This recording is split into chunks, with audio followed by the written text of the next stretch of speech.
Você vai me perdoar, mas hoje eu vou usar capuz porque o meu cabelo está muito bagunçado e, consequentemente, muito feio. Dominic Toretto e sua família estão vivendo em paz, em união e família, até que um novo antagonista, o brasileiro Dante, decide destruir tudo aquilo que Toretto construiu com sua família e seus amigos em uma jornada de vingança pela morte de seu pai causada em um dos vários assaltos que Toretto realizou junto com seus parceiros e equipe. Vem comigo que eu te conto a experiência de Velozes e Furiosos 10.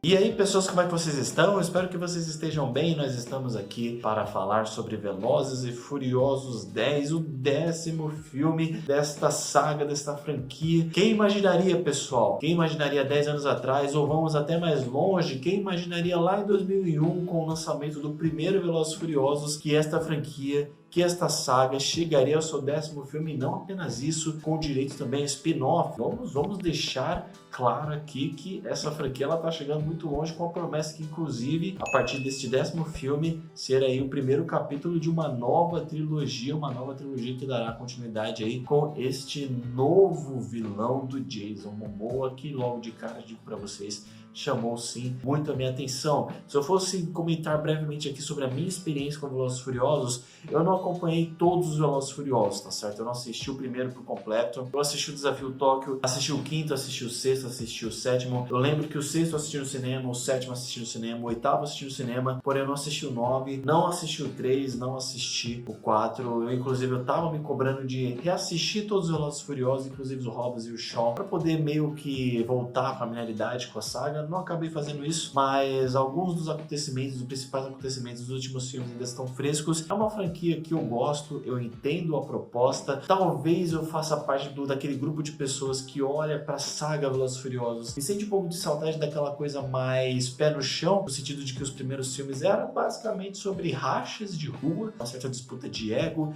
entre os corredores, o envolvimento da polícia, investigação, envolvimento com alguns líderes de máfia, líderes de organizações criminosas, mas que não chegasse ao ponto de, por exemplo, carros enfrentarem tanques, irem pra lua, coisa do tipo. Apesar de eu achar divertido, de eu achar um bom entretenimento essa nova fase de Velozes e Furiosos que começa ali, creio que a partir do 6º filme, certo? Querendo ou não, eu sinto um pouco de falta, não sei se é por conta da nostalgia, apesar de não ter assistido os primeiros filmes com a maioria das pessoas na adolescência. Eu lembro da época que o pessoal comentava, falava dos carros, falava das coisas de ruda, dos jogos de corrida em si, que provavelmente beberam também da fonte do Velozes e Furiosos. Eu meio que sinto um pouco de falta disso, não deixo de gostar do entretenimento, apesar de eu achar que ele também deixa um certo ar de generalizado, dando ele um toque mais de filme de ação, com elemento de carros, certo? Carros de corrida com corredores, mas que fica mais parecido ali com filmes de ação. De qualquer forma, galera, vamos focar aqui no 10º filme, uma experiência narrativa que eu vou confessar para vocês. Eu acredito que nós temos um antagonista interpretado por Jason Momoa, que seria o Dante, que inclusive eu estava fazendo até uma comparação agora há pouco, depois de ter escrito o texto para este vídeo, que assim, você tem Dante, certo? Eu não sei o que te lembra Dante, para os gamers pode lembrar do jogo Dante em si, certo? Para quem conhece mais a literatura aí, vai se lembrar do Dante, do inferno de Dante, ou os infernos de Dante, que é uma certa alegoria de um inferno ou de infernos. Se eu for me ater ao termo inferno, seria como se fosse camadas de inferno, certo? Onde você tem uma punição para determinado tipo de pecado, ou até mesmo níveis de tortura. Aqui eu já estou realmente cogitando, tá certo? Não lembro diretamente, não lembro claramente como é que funciona de acordo com a literatura, mas você tem essa parte aí na história, e que eu não pude deixar de assemelhar com o antagonista, apesar de eu só ter me sacado isso depois, e com algumas controvérsias, porque nós temos aqui um antagonista que ele fica repetindo, inclusive para o Toretto e para a sua família, que ele está ali para causar um sofrimento que no caso os protagonistas, os personagens principais causaram nele lá no 5º filme. Caso você não saiba, e não é segredo, tá? Isso é inclusive mostrado no trailer, o Dante, interpretado pelo Jason Momoa, ele é filho de um dos antagonistas lá do 5º filme, que também se passa no Rio de Janeiro. Então nós nós temos aqui uma jornada de vingança e esse antagonista, ele fica repetindo a questão do sofrimento e causar sofrimento e causar sofrimento e continuar causando sofrimento, como se fosse uma espécie de idade, uma espécie de retribuição, e que eu acabei fazendo um pouco de relação com respeito aos sofrimentos do Inferno de Dante agora há pouco, uma comparação assim bem sucinta, bem rápida para ser citada, mas um antagonista que eu gostei no sentido de que ele talvez seja o mais diferente aqui da saga em si, tá certo? Vou lembrá-los de que eu não assisti todos os filmes, mas da maioria dos que eu vi, por exemplo, se a gente for citar o Shaw, certo? Os irmãos Shaw, lá com... primeiramente começando com o Luke Evans e depois vindo para o Jason Statham.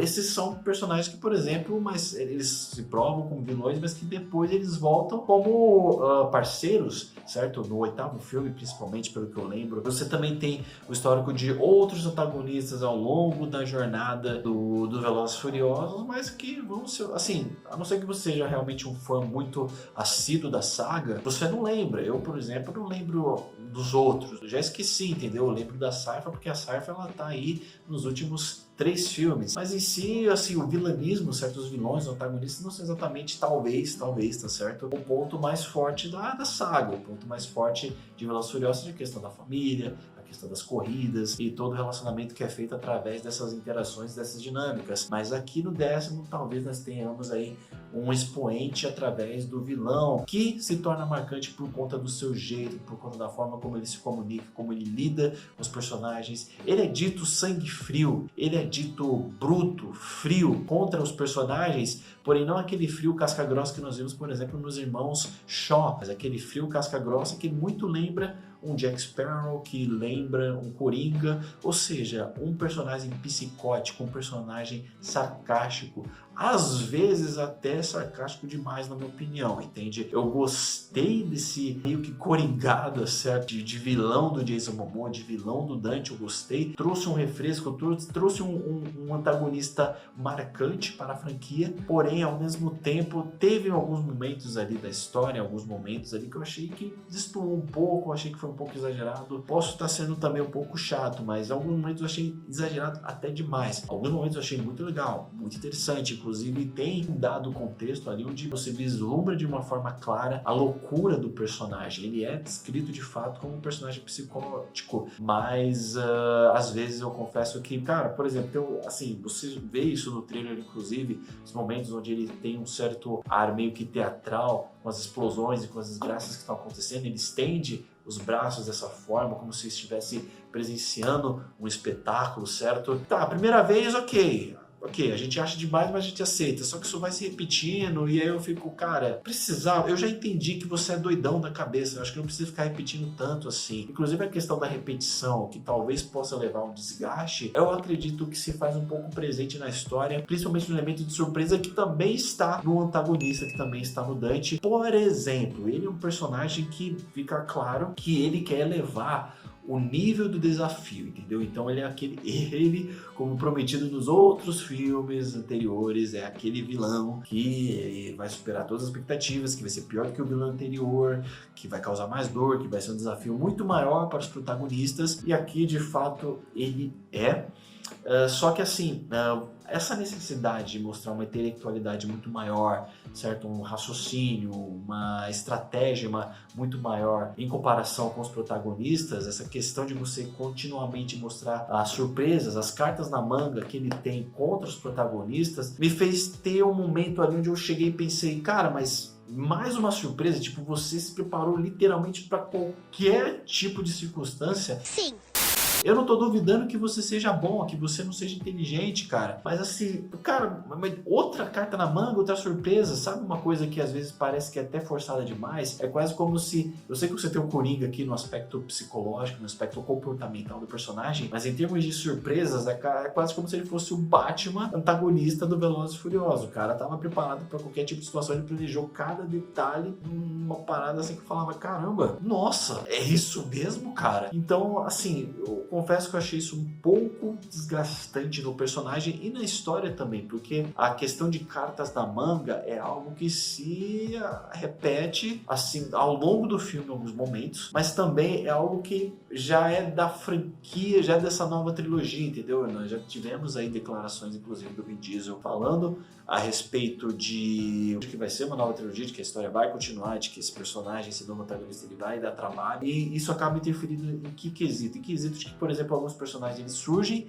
aparecem por 10 minutos, um filme de quase 2 horas, se não é que é 2 horas, e é isso, entendeu? Fica meio que uma ponta solta, uma promessa pro próximo filme, sendo que essa promessa ela não precisava ser promessa, poderia ser uma carta na manga que realmente só apareceria no próximo filme, tendo um melhor aproveitamento, ou então poderia ter só aparecido numa cena pós-créditos, entende? Um dos personagens de fato acontece isso, mas outros personagens poderiam ter tido o mesmo fim, ou ter só sido deixado ali pro próximo filme, e cara, né, 10 minutos com o personagem, pronto. Ou então um personagem que, assim, você compra, é apresentado a você a ideia de que o cara vai ter um super desenvolvimento, putz, aquele personagem ali, pô, vai fazer a história ser conduzida, andar, vai ter diálogos importantes, enfim, e de fato tem alguns diálogos importantes, mas novamente, em comparação à duração do filme, cara, é meio que 4 vezes, 5 vezes que aparece, ou às vezes tá num canto do mundo e do nada aparece no outro lado do mundo e de surpresa e ninguém notou, foi, enfim, deu uma de super saiyajin silencioso ali e acabou, hein? E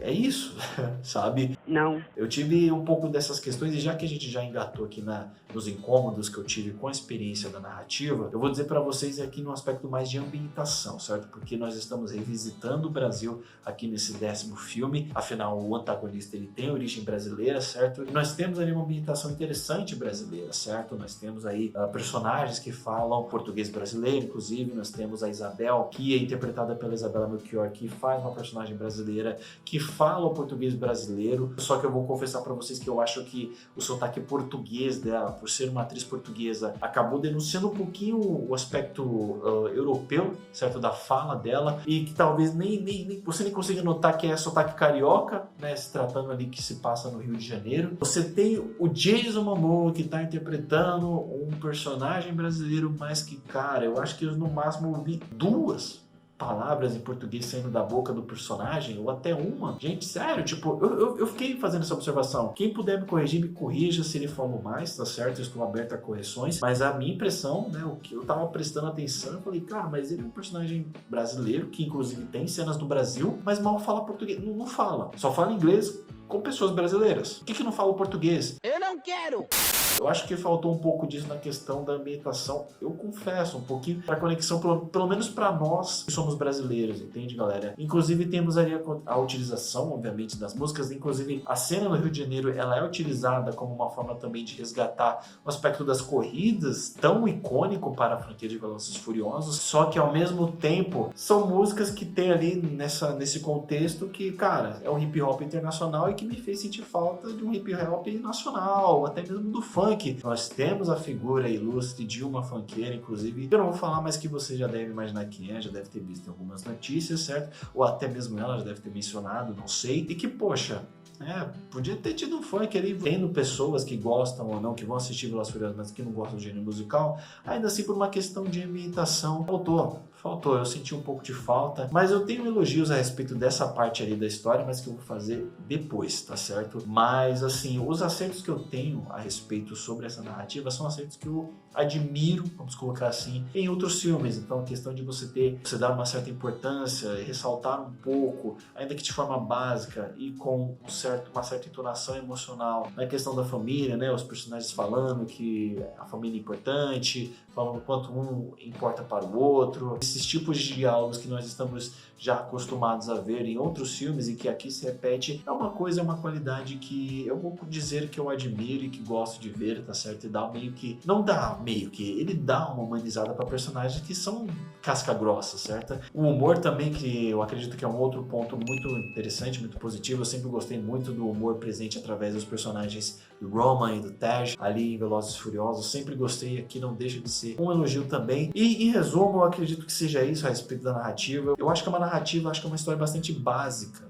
entende? A proposta fica muito clara em Velozes e Furiosos. Tem muita ação, tem muita porradaria, tem muita explosão, tem muito carro. Eu acredito que é o que ocupa a maior parte do filme, inclusive, chegando a gerar um pouco de cansaço em mim, tá certo? Mesmo eu já estando muito que, assim, fora da ignorância, já sabendo o que Velozes e Furiosos propõe. Teve outros filmes de Velozes e Furiosos que eu não me senti tão cansado, assim, a respeito da ação, entende? Mas isso, assim, em termos desses aspectos técnicos, esses aspectos mais de adrenalina, eu vou achar um ponto positivo. Eu gosto, me entretém. Você tem ali um certo espaço, ainda que básico, ainda que comum, para dar uma certa importância, para dar uma certa relevância para o aspecto emocional também, mas eu confesso que talvez ele ficou muito longo e você tem uma certa repetição de surpresa, porque vai acontecer, porque vai surpreender, porque, cara, que também deu um certo desgaste, eu confesso, mas me entreteu.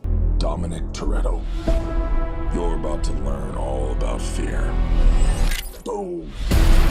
Em termos de atuação, eu vou dar destaque para o Jason Momoa, que apesar de eu ter algumas ressalvas com o personagem dele, de fato ele trouxe, cara, uma energia muito interessante, muito marcante através da sua interpretação como Dante. Ele chama a sua atenção de uma forma que eu acho que nenhum outro ator de antagonista do Velozes e Furiosos já chamou. Porque na minha cabeça todos os outros eram ou corruptos, ou assassinos, ou líderes de máfia, enfim, todos frios nesse estereótipo, nessa forma, né, de durão, frio e calculista e acabou. Só que não tinha nada que, sei lá, não sei, de alguma forma, sabe, você deixasse o cara cravado na sua memória. Aqui não é o que acontece e o Jason Momoa. Ele faz um excelente trabalho, como eu disse, me fazendo até remeter a personagens como o Jack Sparrow e Coringa. Em termos de fotografia, aqui que vai um elogio a respeito da atmosfera brasileira presente no filme, que é justamente a questão da fotografia. Eu acho que a fotografia que é exercida aqui no contexto brasileiro, ela é muito bonita e até mesmo ressalta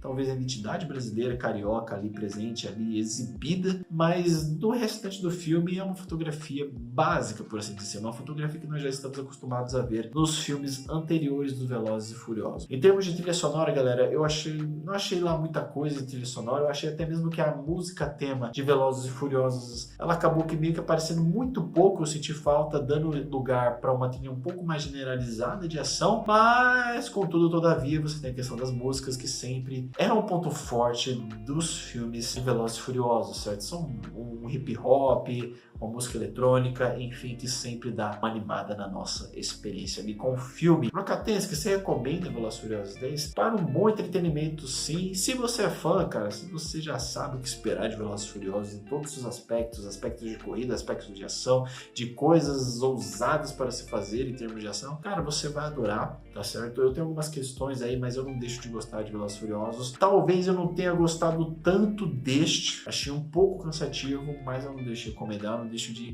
achar que é uma experiência de entretenimento muito que válida, tá certo? De fato, Velozes e Furiosos é uma franquia, é uma saga, certo? Que tá deixando a sua marca aí na sétima arte. E o que eu tinha para falar sobre Velozes e Furiosos 10 era isso. Se você gostou desse vídeo, por favor, deixa o seu like. Se você já assistiu a este filme, comenta aqui embaixo o que você achou. E se você ainda não assistiu, se pretende assistir, se inscreve aqui no canal para não perder os próximos vídeos. Muito obrigado pela sua atenção e pelo seu tempo. A gente se vê no próximo vídeo, no próximo filme de Velozes e Furiosos.